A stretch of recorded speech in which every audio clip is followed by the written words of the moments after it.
It's 5:31. I'd like to call the meeting to order. Paula, can you take roll call? I can. Mark Miller, Present. Chris Carlson, Here. and Paula Crook. We're all present. I'd like to make a motion to approve last month's minutes. Motion. Second. Favor? Aye. Chris, can you go over the financials? Yes. So we started the month with 520, 281.18. We got receipts from Sedgwick County of 338, 104.54. We had disbursements this month of 146, 498.16. So we have a remaining balance of 711, 87.56. The expenses this month, we had our bond payment due was this month, as well as a lot of the tree maintenance and different things that we would normally have going on. So no expenses out of the ordinary other than the bond and the tree expenses. I will say next month we're going to take a pretty big hit from the storm cleanup, but we can talk about that during the roads. Any questions on the budget? No questions. No questions. Motion to approve the budget. Make that motion. All in favor? Aye. Aye. Budget approved. All right, we'll talk about old business first. Chris, I know you had some things on the agenda. Okay, so as we've discussed in the past, piece of property at the front of Minnehaha Township, we had some interest in purchase for it, so we went through the Kansas statutes for the process of how to sell a piece of property. In following the process, we had to post the piece of land for sale, its description and all the things for 3 consecutive weeks at a minimum. So Paula, this is the receipt and the affidavits of posting. Okay, thank you. During that 3-week window, we only received one offer to purchase that piece of land out front, and that was by Slauson Development. So the piece of land includes a lot split that has to be handled, as well as mitigating drainage, widening our driveway, which I think is a lot of the reasons a lot of companies were not interested. Mark and Paula, you have seen Slauson's offer that we have received. I would like to make a motion to accept their offer for the purchase of the 34,000 square feet in front of our fence. Make that motion. Second. All in favor for the sale of that piece of property? Aye. Aye. With that said, the lot split requires applications that need to be signed, so I'm going to make a formal motion to sign the applications for the lot split and purchase agreement for the piece of land to start this process with Slauson Development. I'll make that motion. Second. All in favor? Aye. I have 2 copies here. We need to sign both copies. And honestly, you're the trustee, so yeah, I would. I think a lot of them are just going to be your signature, and then we retain one, and we will return one to Slauson. We'll do it now. I would do it now. I guess you could talk about more. Okay. While you're doing that, I can keep the meeting rolling. If you need my signature, let me know. So we're on. This is all old business, right? So sign 2. Sign 2. Okay. Yep, sign 2. So we keep one. Yeah, we've got a copy. Old business. We've talked about the villas too for quite a while. How they wanted to go public instead of being private, so they get more services from the township. They had a lot of hurdles to jump through. They had to repair roads, they had to repair sidewalks, and they had some property ownership issues they had to resolve before the county would even take it up on their agenda. Sedgwick County is taking that to the Planning Commission on the 16th, which is Wednesday. It is going to consent agenda. Evidently, there are some people from the villas too that plan on showing up for whatever reason. Maybe they don't agree. I don't know.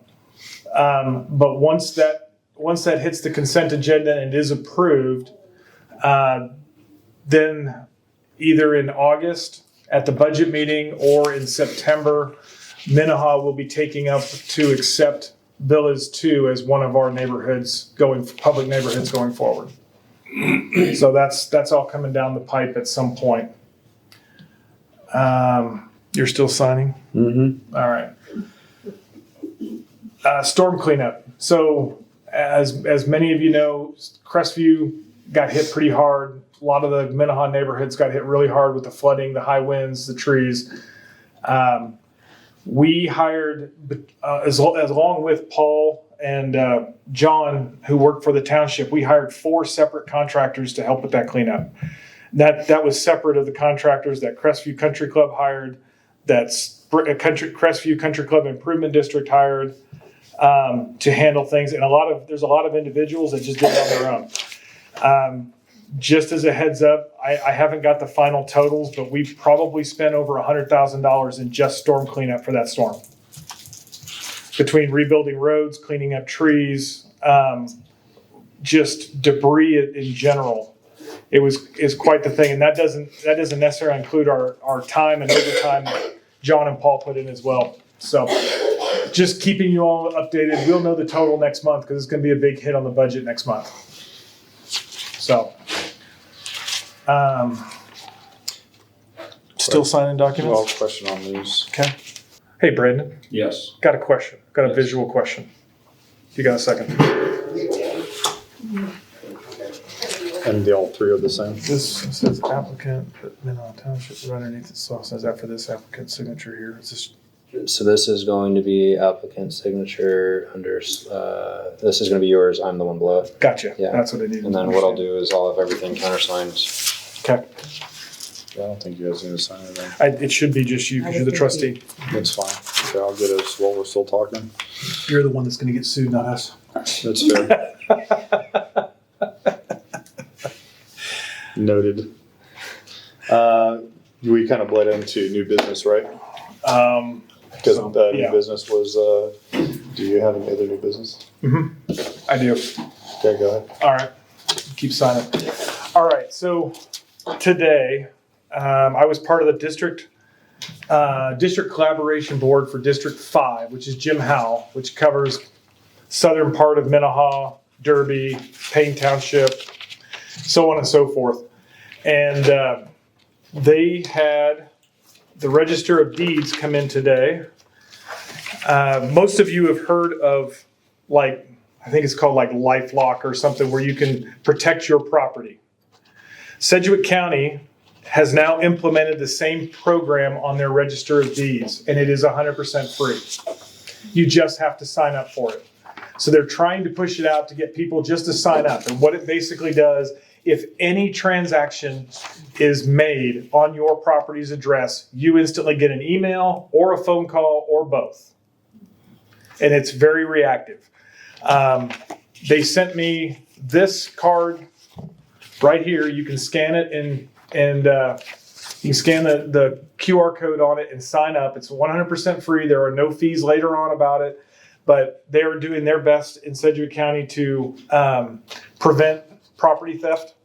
It's not widespread in Wichita right now, but who knows as the future goes on. They're just trying to make it so it's a lot safer. And there's a lot of business going on within the land world in Wichita. So because of that, they want to make sure everybody's safe. So if you'd like to see this, I have the information up here. You can look at it, scan the code. Whatever works for you. Also, with the District Collaboration Board, I got a copy of the draft budget for the city of Wichita and Sedgwick County, with the list of cuts and with the list of additions. Long story short, if this gets passed, the mill levy goes down. But that doesn't mean your taxes go down. Overall value in the county went up 5.5%. So if your house went up in value, even though the mill levy went down, you're probably still going to get a higher tax bill if this passes. And this is a draft. It's not final. I don't know when they go for the draft. Do you remember? I didn't catch the date, but August. Yeah, so if you'd like to see what the draft budget is, you can. There's Mr. Howell was very concerned about pages 9 and 10, was it, or 10 and 11? I think it was page 11, right? Those are packages, FTE packages that are either getting approved or not approved, which is full-time employees. If you don't agree with them, he wants you to email him and let him know that you don't agree with them not funding certain things, and he will take it to the board himself. So he doesn't want you, he wants to kind of lead a charge of District 5 on some of the things they're cutting and some of the things they're funding. And just, Minnehaha Township is split between District 4 and 5, because Pete Meitzner has half, and then Jim Howell has the southern half. So we're in two different districts. I think Crestview is in District 4. Yes. So, but just if you'd like to take a look at it, I have it up here. Feel free. Jim also asked, he wants input from boards on how we think we can consolidate services with the city or the county. I didn't offer anything up at the meeting because I wanted to talk to the board first, but I think the most obvious thing, especially if we are down to one employee, is the possibility of giving Sedgwick County access to our yard because they don't have an east yard. They could store equipment and material here to help with the collaboration. But that's something that as a board we need to figure out. And we don't have to do it today, but it's just something to talk about in the future meetings on ways we can help collaborate with the county and save money. With that, it's all yours. It's not going to save us any money. Maybe then. It depends on how they structure it. Intended for taxpayers. It's all about the taxpayer saving money. And if they can lower a mill levy, what does that do for the rest of us? Okay. So, What other services? Did they mention anything else? no, I mean, they just, the obvious ones are like Parks and Rec. Mowing is something that everybody does. Okay. So that's one that's a kind of an obvious one to combine services. It's more difficult with fire because I think City of Wichita firemen are a union and the rest of the county is not. So that's a difficult one. Police and sheriff, that's same issues. What were some other ones, Bill? You remember? Or I cover them all? Well, that's the majority of what I use as examples. Yeah, those are the main ones. I mean, but anything, if we do something that a city does or a county does, it's an obvious place that we could potentially try to save money and let somebody else take it over. But then how do you avoid taxing two entities, right?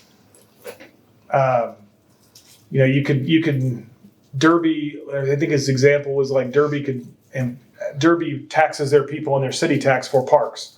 If Sedgwick County takes over the parks, does Derby stop taxing for it, or do you get taxed twice? So there's a lot of taxing hurdles that have to happen in order for consolidation. But if a city like Nashville can figure it out, I'm sure Wichita can at some point as well.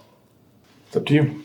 So what about the wear and tear coming in and out if you do house it here?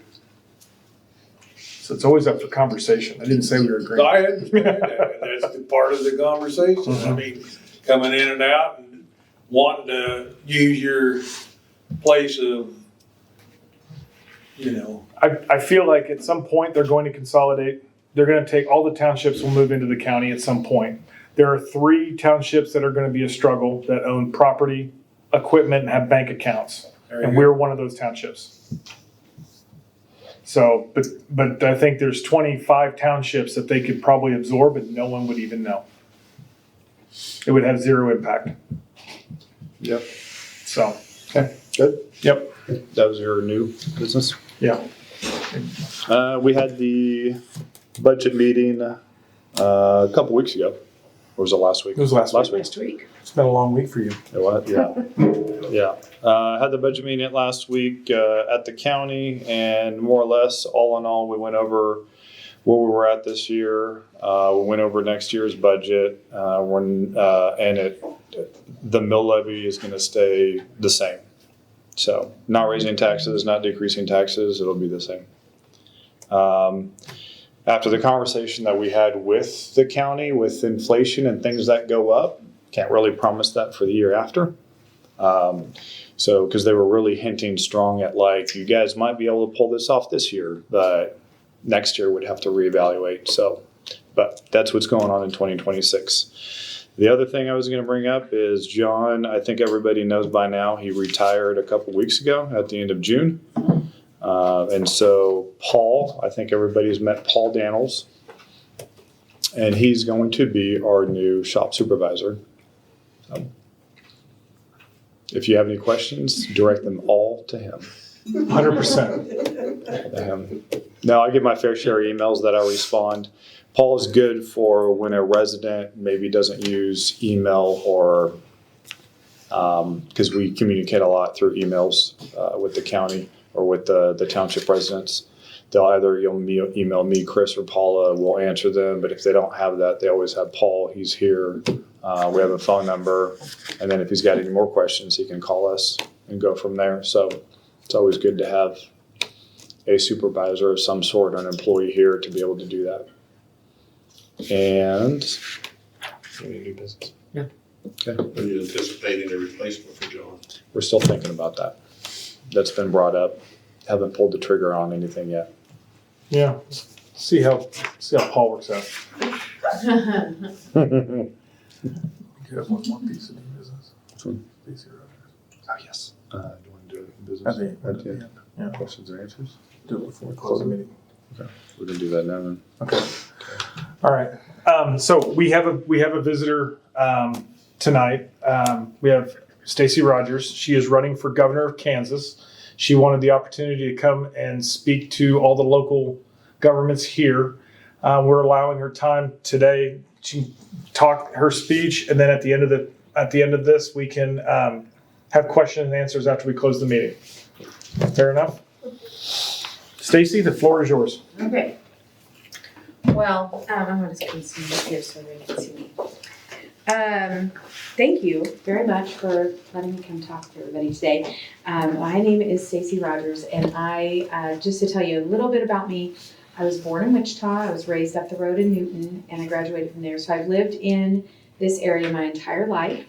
I've lived in Reno, Harvey, and Sedgwick at some point. Those are the only 3 counties I've lived in. And I am a business owner here in Wichita. I own Everly Farm, which is out west. And I also own Kids Closet consignment sales that used to be actually held up east here. We now hold them about middle of the town. And I run the Wichita sale here, but I actually own the entire company nationwide. And so it's a franchise, and we have about 26 franchises across the United States. So those are my 2 main businesses. And, a lot of people ask me why I decided to do this. And my first thought is because I'm a frustrated Kansas business owner. And there's a lot of things going on that shouldn't be going on. And as I started to talk with people, I realized I wasn't the only one that felt frustrated, number 1, but number 2, most people feel like they are not important. They're not being listened to. Their voices don't matter. That if they do go out and vote, it doesn't really count for anything. And I just realized that there's a lot of people that have resorted to a very apathetic viewpoint of what we should be doing. And so we have people that are engaged. You're in this room tonight, so you're engaged.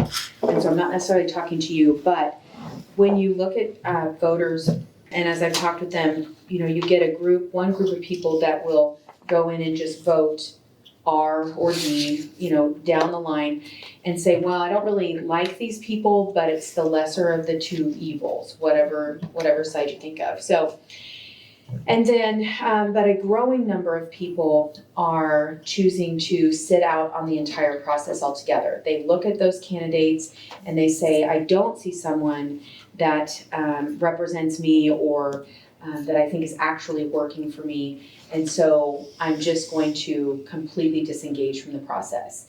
And when people disengage from that voting process, they disengage from their communities as well. And I think we're seeing that on a very large scale.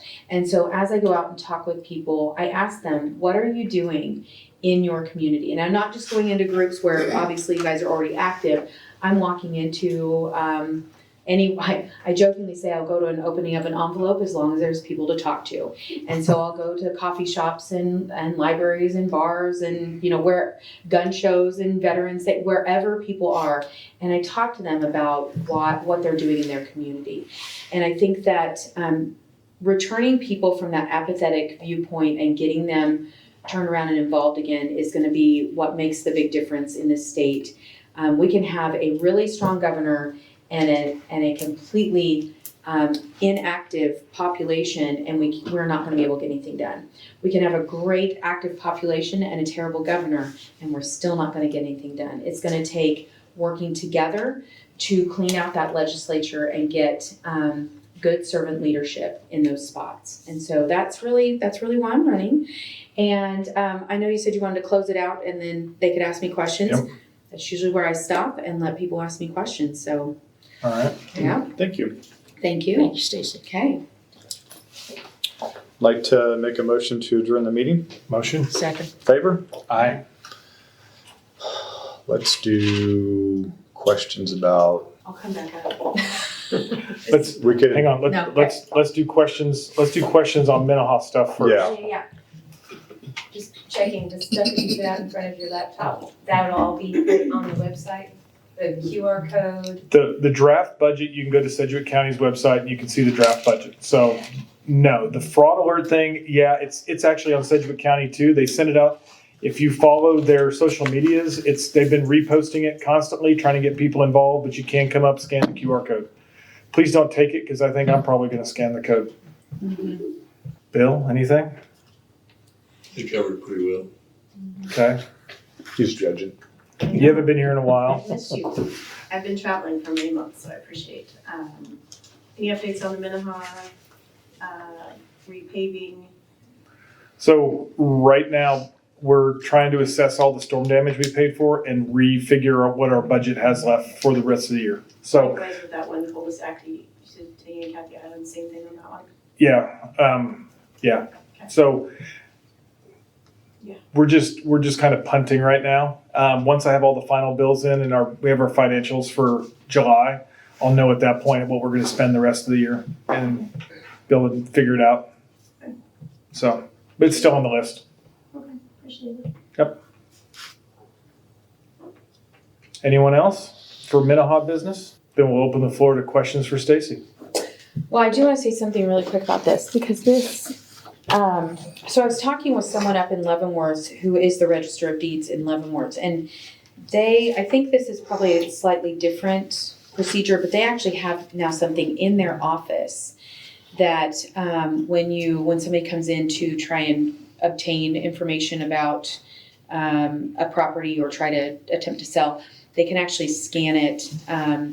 They're requiring Face ID, they're requiring some different things, and it usually deters the people that are trying to steal the property. So this is encouraging. I like this. And it is a problem. It's actually a bigger problem up near Leavenworth. They're having some real issues with that. So I know just enough about that program to be dangerous with it. But Tara Lois is the Register of Deeds in Leavenworth, and she has got a wealth of information. She went over the whole program, and so anything to protect, like this is a big deal. So I would encourage you to do this if it's going to protect your property. So The presentation we saw this afternoon, she said that if somebody files the correct paperwork Yep. and it looks correct, Yep. they file it. Yep. So There's no way to check. They don't go through and check everything. So. and what this does is if you sign up for this, it sets up your account with an automatic alert. So as soon as, no matter who enters the new paperwork, it automatically trips an auto email to you Mm-hmm. or phone call or whatever. Yeah. Because they did say they were making it, there's a lot of people that don't have email, don't use email, so they are going to do phone as well. That's good. That's good. Comment also was that this program is just Sedgwick County. Yes.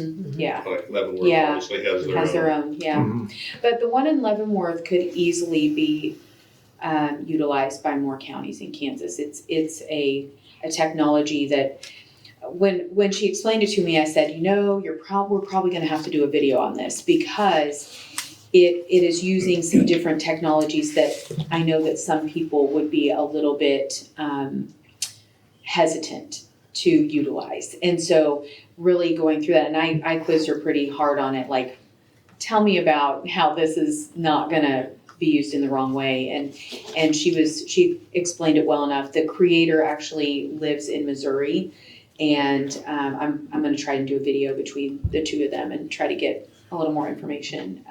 I'd rather let them explain it than me try to explain it. But it was it was a solid technology that I think would be useful throughout the state. So, okay, yeah. Any questions? Feel free to ask me anything. That's the same thing. concern. It's all the same. All Okay. come together. We're retired and older and about to have our house paid off, and we're still gonna owe I know. so much. Is that ever something? I mean, we're Well- still gonna owe $1,000 a month in taxes and insurance. Yeah. So one of the things that, obviously taxes are a big concern for me, but what we have to look at first is what is happening inside of our state budget and places that we can cut. And really, us taking care of taxes on a state level is not really gonna make that much of a difference. But there are things that we can do to help the counties do different things. So, and I'm putting together a team of people to figure out the best way to go about that without harming the state as well. Because obviously we still need money to run the state. And so really we're gonna be looking at that spending piece first. My plan is to go in and go through each department with a fine-tooth comb and to really look at where we're allocating that money, why we're allocating that money there, where it's being misused, wasted, where we could move it or delete it and create more value.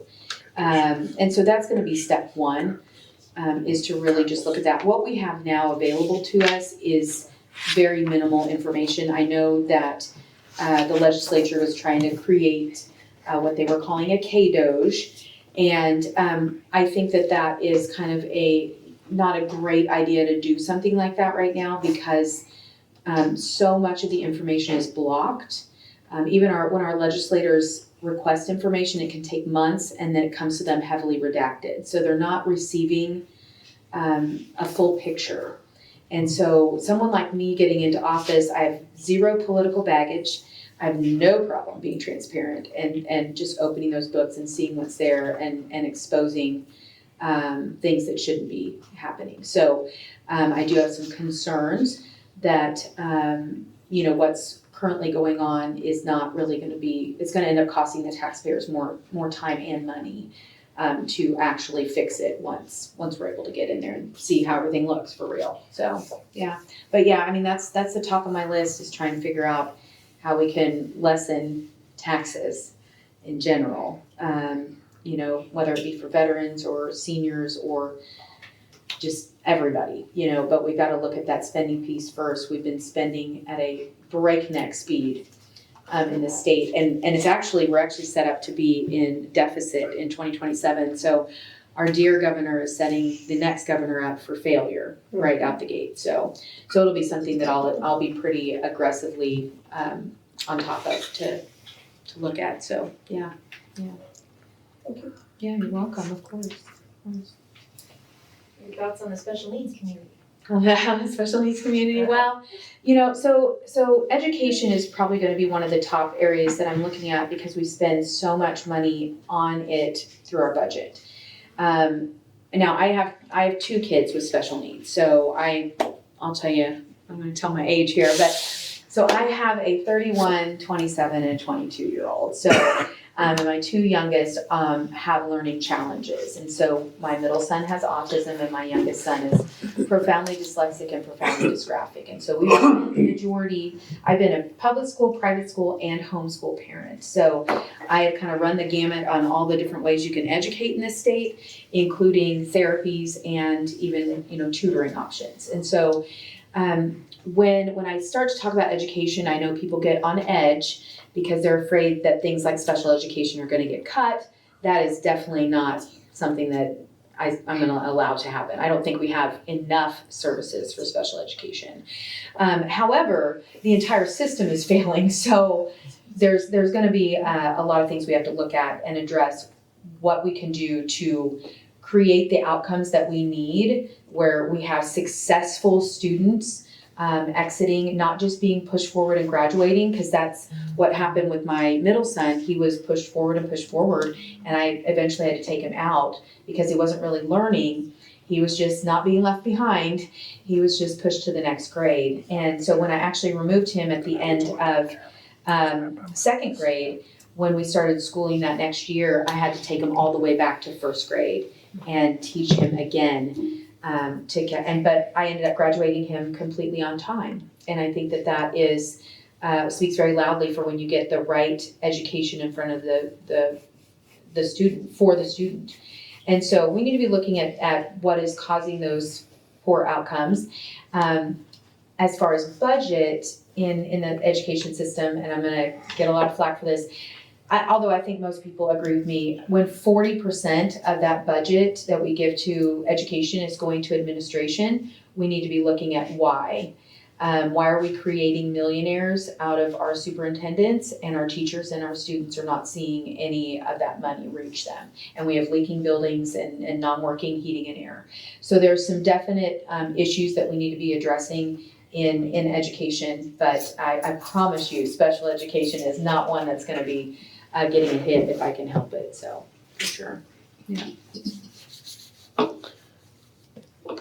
Any other questions for Stacy? Oh, if you leave it for me, I keep going. So, Yeah, no, yes, please. I love to answer questions, so. Sticking with the special needs, you mentioned yours are in their 20s, early 20s to mid 20s. So I have one in his early 20s as well. So now my thought is beyond the special education part, as far as resources, services, anything in the adult special needs area that can be improved. Everything. It is an area, one of the things that they told me as my son was reaching 18, they said, you must get these services in place for him now, because once he's an adult, it's almost impossible. And I used to be a parent match with families together. I did that for years. And now I'm not, but I kind of have run into a lot of families who have adult children who were never received services as children, and now trying to navigate an adult, trying to help them have successful outcomes is almost impossible. So I don't know that I have an answer for you on that today, because there's a lot of rules. And both because some things would trample on personal rights, and even once you're an adult, you have different rights, different things that have to be looked at, where like a guardian can't step in and start making some decisions for you. So that would be a multifaceted process to kind of determine what would be the best way to navigate that. I think a lot more attention is paid to children, in special needs children, and they kind of send those adults out into the world that is very confusing for most of them. So yeah, there's definitely something that needs to be done. I just don't know that I have the answer to that today. So if I did, I'd already be doing it. Well, and you mentioned conservatorship, guardianship, adult, those kinds of things. And we have a friend who's 18-year-old daughter, so legally an adult. And the last week has ended up in a situation, she's in a hospital in Kansas City, and it is going to take a judge for them to let her die with dignity, basically.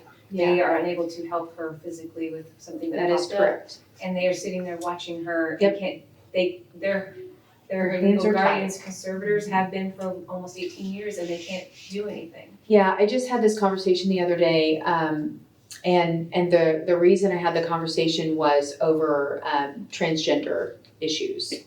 And, you know, we passed a protection for children, but we did not pass anything for adults under guardianship. And I complained about that. They missed the mark. Anyone who's under guardianship that's already been deemed unable to make those medical decisions should also not be able to make a medical decision like that, or their guardian should not be able to. And so I had a conversation with, I won't name who it is, but I had a conversation with someone who's been in this arena for a very long time. And, you know, she was like, it changes a little bit when you're the parent guardian, but not much.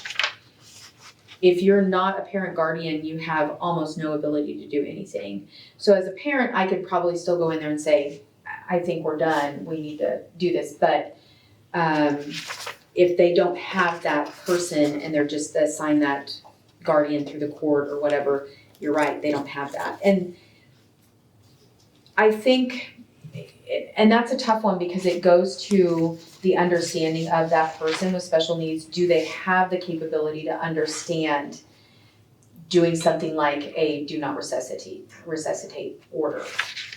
Do they? They're under guardian. They probably don't. But then it also gets into a gray area of allowing someone to make that decision for them.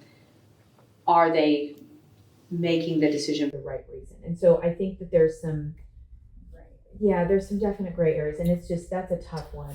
Yeah, it is very tough. And so I don't want to see people suffering needlessly either.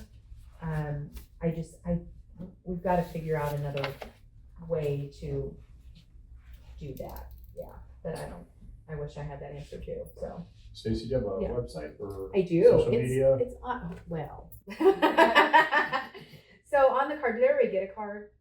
Okay. So on the card, it does have my website, but I just found this out yesterday. I think I was searching for another Stacey Rogers. There was somebody that ran out in Western Kansas, and every time I go to Western Kansas, they go, "Didn't you run for something?"